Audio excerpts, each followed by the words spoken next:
Bien, salut tout le monde. Aujourd'hui, une vidéo un peu particulière, un peu différente des autres. C'est la première vidéo en facecam pour vous parler d'un bouquin. Aujourd'hui, on va parler d'un bouquin euh, de science-fiction et pas d'un bouquin de fantasy. Je suis plutôt lecteur de fantasy habituellement, c'est bon, on le voit bien. Alors, j'essaie d'éviter qu'il y ait un reflet, mais bon, ça va être compliqué. Hop, donc on va parler de The Expanse et du premier tome de The Expanse, l'éveil du Léviathan. Donc The Expanse, c'est une série écrite par James S.A. Corey, qui est un pseudonyme en fait. Derrière ce James S.A. Corey, il y a deux personnes. Donc il y a Ty Frank, à mon avis, ce sont deux Américains. Et Daniel Abraham, et l'un des deux, je sais plus lequel, est un des assistants de George R.R. Martin, donc l'auteur du Trône de Fer, en français, donc A Song of Ice and Fire. Donc pourquoi j'ai lu ce bouquin? Parce que je suis tombé dessus en... Je vais essayer de trouver une bonne position. Hop. Attendez. Je suis tombé dessus en naviguant sur Momox, c'est d'ailleurs pour ça que vous voyez encore le petit truc, j'enlève pas parce que si j'enlève ça va être tout collant en dessous, c'est dégueulasse. Donc je préfère la garder, je vais le mettre là. Donc moi c'est l'édition J'ai lu, donc ça fait 900, ouais, 900 pages avec l'épilogue, c'est pile 900 pages je crois. 901, bon, ça fait 903 pages avec l'épilogue. Mais sinon, de base, en France, c'est édité par les éditions Actes Sud en grand format et par les éditions Babel en format poche. Je sais pas pourquoi d'ailleurs, il y a une édition poche Babel et une édition livre de poche. Je sais pas pourquoi. Habituellement, enfin de ce que j'ai pu voir pour l'instant, il y a une maison d'édition qui s'occupe du grand format et une maison d'édition qui s'occupe du format poche. Je sais pas. Ouais, je sais même plus ce que je voulais dire. Ouais, j'ai vu sur Momox, en fait, j'ai eu le premier tome pour 4,99€ au lieu de 10 balles. Donc je me suis dit, bah pourquoi pas. Pourquoi pas, je me suis pris les deux autres tomes aussi. Donc le deuxième tome, c'est la guerre de Caliban. Et le troisième tome, c'est la porte d'Abaddon. Je vais me les lire, peut-être pas tout de suite, je vais faire une pause. Mais j'ai bien aimé ce bouquin-là, donc je pense que je vais poursuivre la lecture de cette série de science-fiction. Donc ouais, donc 9 tomes dans cette série, une série qui a, de ma première lecture en tout cas, un univers qui est très intéressant en fait. Donc pour reposer un peu le contexte, ça se passe dans un futur 200-300 ans en avant. L'humanité a colonisé la Lune, Mars, et la ceinture d'astéroïdes. Et je crois, j'ai pas trop compris, mais je crois qu'il y a des planètes ou en tout cas des lunes qui... La ceinture d'astéroïdes. Elle est située après Mars, si je dis pas de bêtises. Ouais, voilà. Ouais, et il y a des lunes, je crois que c'est des lunes de Jupiter ou de Saturne qui sont, je crois plutôt que c'est Jupiter, qui sont colonisées. Et là, je pense plutôt coloniser le sol même. Et pas des stations, des trucs dans le genre, ou dans le sous-sol. Voilà, c'est un peu ça le contexte. L'humanité s'est étendue. On a un gouvernement sur la Terre, donc les Nations Unies. On a un gouvernement militaire sur Mars. Et on a la ceinture d'astéroïdes. On a pas mal de stations en fait. Enfin, la ceinture, on l'appelle tout simplement, dans le bouquin, ça s'appelle tout simplement la ceinture, qui est habité par les... Je sais plus si c'est les ceinturiens ou les ceinturiens. Je crois que c'est les ceinturiens. Les ceinturiens, et qui, elle, est plutôt dans les mains de... soit de Mars, soit de la Terre, mais de ce que m'a fait comprendre le bouquin, c'est des entreprises, en fait. Enfin, plutôt des... Ouais, des sortes d'entreprises qui possèdent ces stations comme la station Cérès ou la station Tycho ou la station Eros, voilà. Mais derrière, il y a quand même la présence, derrière ces entreprises, de ces sociétés, il y a la présence soit de la Terre, soit de Mars. Mars qui est une puissance militaire, qui a pas énormément de vaisseaux, mais qui a la pointe, ces vaisseaux sont à la pointe de la technologie. La Terre avec les Nations Unies qui a beaucoup de vaisseaux, mais qui sont un peu moins à la pointe de la technologie. Et derrière il y a la ceinture derrière la ceinture il y a un mouvement, on peut dire un mouvement un peu de... Un mouvement qui naît, un peu de résistance, qu'on appelle l'APE, l'Alliance des planètes extérieures.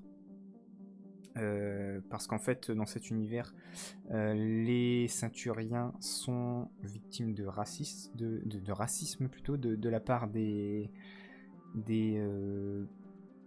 habitants de l'intérieur, des planètes intérieures, donc qui sont Mars, la Terre, la Lune, même si la Lune c'est pas une planète, c'est un satellite, mais bon, voilà, vous me comprenez. Donc le livre, on voit pas mal de racisme dans le bouquin. Enfin, le racisme dont sont victimes les ceinturiens, et même les terriens, parce que les ceinturiens, eux, sont racistes envers les terriens ou les martiens, et les martiens terriens vont être racistes envers les ceinturiens. C'est un point que j'ai bien aimé, ça le rend crédible en fait, ça le rend réaliste, et pour moi c'est un peu de la SF réaliste en fait ça. Je lis pas trop de SF, mais pour moi ça me paraît pas déconnant de dire que dans 200-300 ans, bah, peut-être dans plus longtemps, ou peut-être dans moins longtemps, qui sait, peut-être qu'on va faire un gros bond en avant dans pas longtemps, ou peut-être que ça prendra plus de temps, mais ça me paraît pas déconnant que ce soit comme ça en fait. Non seulement que, plutôt que de coloniser des planètes, comme par exemple là derrière vous voyez un fond de Mass Effect derrière la caméra. Dans Mass Effect, les humains ils colonisent une planète, bam, je sais pas, dans Mass Effect 1 par exemple, il y a Féroce, bam, les humains ils sont dedans, l'air est respirable, ils ont rien besoin de faire. Là, dans The Expanse, Mars, les habitants de Mars, les Martiens, vivent sous des dômes en fait. Donc ça montre qu'ils contrôlent pas encore tout ce qui est terraformation ou je sais pas quoi. Je m'y connais très peu dans tout ce qui est SF. Tout ce domaine-là, la science, c'est plus trop, ça m'intéresse plus trop depuis la fin du lycée. Qu'est-ce que je voulais dire? Ouais, donc les habitants de Mars vivent dans des dômes. Les habitants de la ceinture, ils vivent pas à la surface de ces astéroïdes, ils vivent à l'intérieur, dans des stations. Et ils sont soumis à une gravité moindre, une gravité différente par rapport à celle de la Terre, ce qui fait que, comparé à un humain étant né sur la Terre ou sur Mars, qui eux, comme ils le disent dans le bouquin, sont nés et ont vécu dans des puits de gravité. Là, les ceinturiens vont être beaucoup plus grands, beaucoup plus élancés et beaucoup plus fins et avoir des os plus frêles, plus fragiles en fait. On nous parle beaucoup de ça dans le bouquin, mais là c'était tout ce qui est l'univers. L'univers, franchement, il m'a beaucoup intéressé. On va suivre du coup dans cet univers 2 personnages, enfin on va dire 4 personnages. On va suivre un personnage dans le prologue qui est Juliette Mao, Julie Mao, et dans... Je vais pas dire la personne qu'on va suivre dans le... c'est Fred dans l'épilogue. Et sinon, tout au long de ces... Il y a combien de chapitres? 50... 50... Non, ça c'est l'épilogue. Je crois que c'est 50... Ouais, il y a 55 chapitres. Donc on va alterner les points de vue. Un chapitre sur 2, ça va être le point de vue de Miller. Et le chapitre suivant, ça va être le point de vue de Holden. Donc Miller, on va commencer par lui. C'est peut-être le personnage que j'ai préféré entre les deux. Celui qu'on voit le plus évoluer et qui, je pense, sa fin est... J'ai parfaitement compris le personnage, sa fin, etc. Où j'ai compris ses motivations à la fin, en fait. Voilà. C'est ça qui m'a surtout marqué sur le personnage. Et puis il a une bonne évolution. Donc Miller, c'est un policier sur la station Cérès, qui est donc une station dans la ceinture d'astéroïdes. Donc c'est un ceinturien. Il est né sur Cérès. Ouais, il est né sur Cérès. Et en fait, on va lui confier une enquête. Il va devoir retrouver cette Julie Mao, qui est le personnage du prologue. il va devoir la retrouver et ça va le mener à découvrir, mais ça va être le cas aussi pour Holden, à découvrir un truc bizarre en fait dans le système solaire. Ouais, parce qu'en fait, cet univers de The Expanse, en tout cas, l'humanité ne s'est pas étendue au-delà du système solaire. Pour l'instant, on nous décrit dans le premier chapitre d'ailleurs, le chapitre de Holden, comment l'humanité voyage, et ça c'est très bien expliqué d'ailleurs. Hein, on peut pas faire des voyages à la vitesse de la lumière, c'est des vitesses avec des moteurs Epson, je sais plus, c'est dans le premier chapitre, je vais regarder ça vite fait. Moteur Epson, Epstein. Moi j'étais carrément loin. Hein. Les moteurs Epstein. Ouais, c'est ça. Ouais. Et donc en gros, c'est des moteurs qui permettent d'aller assez vite. Il y a mon chien qui aboie. C'est des moteurs qui permettent d'aller assez vite, mais en gros, c'est assez réaliste, c'est que la gravité va augmenter pour les personnes qui sont présentes dans le vaisseau qui accélèrent en fait, et donc ils sont obligés de se mettre dans des sièges spéciaux, des sièges anti-crash, où ils vont se faire injecter des substances qui va permettre à leur organisme de résister à cette gravité qui augmente en fait, mais au-delà d'un certain seuil, et ça surtout on le voit à la fin du livre, on comprend qu'au-delà d'un certain seuil, c'est mort en fait, c'est foutu. Donc Miller qui est policier du coup, qui va enquêter sur Julie Mao, et Jim Holden qui est le second d'un vaisseau, le Canterbury, un vaisseau, j'allais dire minier, mais non, c'est plutôt un vaisseau qui va aller rechercher des blocs de glace, je crois que c'est autour de Saturne, ou dans la ceinture, je sais plus exactement. Il va aller chercher des blocs de glace et les ramener dans la ceinture pour en faire de l'eau pour les ceinturiens. Voilà. C'est ça son job à la base. Et en fait, ce vaisseau va recevoir un signal de détresse. Et à partir de ce moment-là, ça va être une suite de couilles. En fait, il va arriver que des merdes à ces personnages. Et ça va amener les différentes factions, donc les Nations Unies, le gouvernement militaire de Mars et l'APE, donc l'Alliance pour les planètes extérieures, à se foutre sur la gueule parce que déjà c'est assez tendu entre eux en fait de base, on nous l'explique dans le bouquin, c'est assez tendu, mais aussi il va y avoir un événement et chacun va penser que l'une des factions est responsable de cet événement. Et donc ils vont se mettre sur la gueule. Voilà. J'en dis pas plus pour éviter de spoil. Mais en tout cas, c'est un très bon bouquin. J'ai bien aimé les personnages, surtout le personnage de Miller qui a une bonne évolution. Holden, j'ai bien aimé l'équipe qui gravitait autour de lui en fait. Donc soit Amos qui est un gros bourrin en fait, un mécanicien gros bourrin. Naomi qui est on va dire la seconde de Holden, qui elle vient de la ceinture,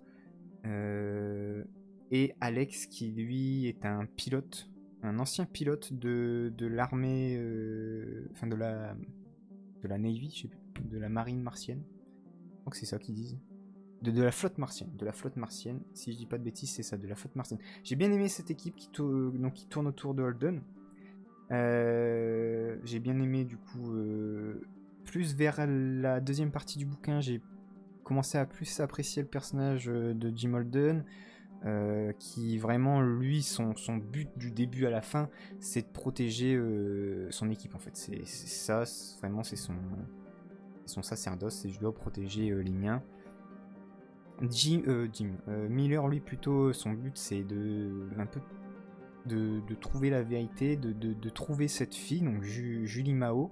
Il va même aller jusqu'à avoir des visions d'elle, en fait, où il va l'avoir devant lui, en fait. Il va se l'imaginer, tellement il va s'investir dans cette enquête, tellement il va faire des recherches sur elle, il va apprendre à la connaître et tout. J'ai bien aimé. Les personnages sont vraiment pas mal, franchement. pas, je dirais pas, les dialogues sont bien, mais c'est pas par exemple si je devais comparer à de la fantasy, parce que c'est surtout ce que je lis, c'est pas aussi bien qu'un Abercrombie quoi, la première loi, mais franchement les personnages sont vraiment bien. J'ai bien aimé, surtout Miller pendant tout le bouquin, c'est un personnage qui évolue vraiment tout du long. Holden, il est un peu plus. Enfin, je l'ai trouvé dans la première partie, la première moitié un peu plus. Comment dire, mobile, c'est un peu plus. Ouais, je sais plus. Mais il restait un peu le même personnage et il commence un petit peu à changer à partir de la moitié du roman. Et ça j'ai vraiment bien aimé.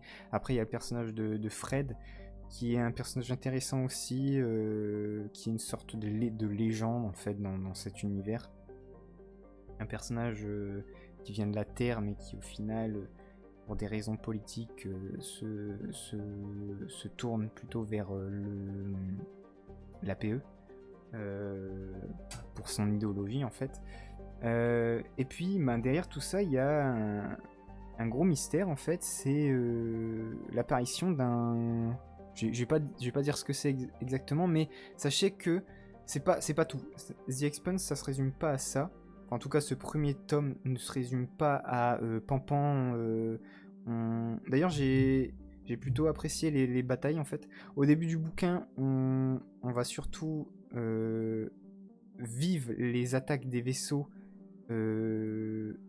avec Holden, mais on va les vivre de l'intérieur d'un vaisseau et pas directement assister aux manœuvres que vont faire les pilotes, les militaires dans le vaisseau, quoi. On va surtout... je cherche mes mots. On va surtout assister aux conséquences de ces batailles. Et dans la deuxième partie du bouquin, là on va vraiment... avec Holden et son équipage qui vont prendre des décisions, qui vont manœuvrer et tout, qui vont se battre en fait dans l'espace. J'ai trouvé ça sympa. Et aussi à la fin du bouquin, on va assister à des combats terrestres, on va dire, au sol, avec des armes à feu. Voilà, j'ai bien aimé cette partie-là. Et donc il y a une partie... Donc ça se résume pas qu'à ça, The Expanse. Ça se résume pas qu'à ça. Il y a aussi une partie un peu mystérieuse. On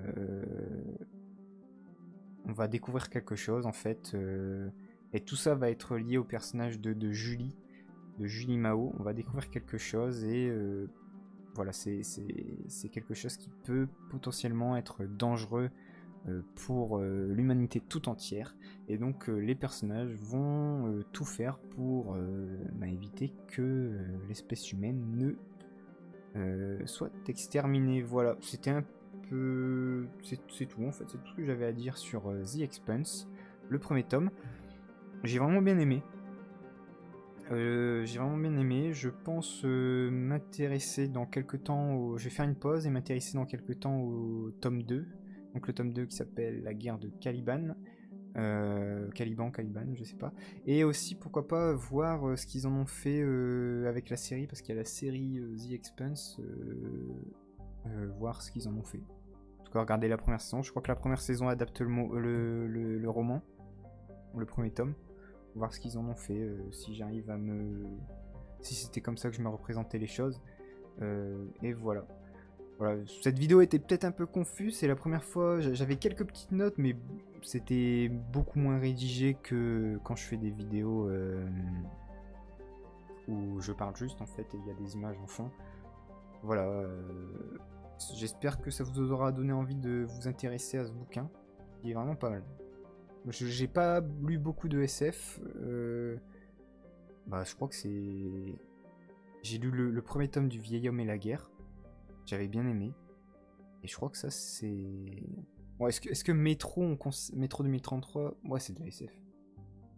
Là, c'est plutôt Space Opera, on va dire. Plutôt, ouais. Voilà, c'est plutôt Space Opera. C'est le deuxième roman Space Opera que je lis et j'ai vraiment bien aimé. Et ça m'a donné envie de m'intéresser du coup à cette saga et au genre de manière générale.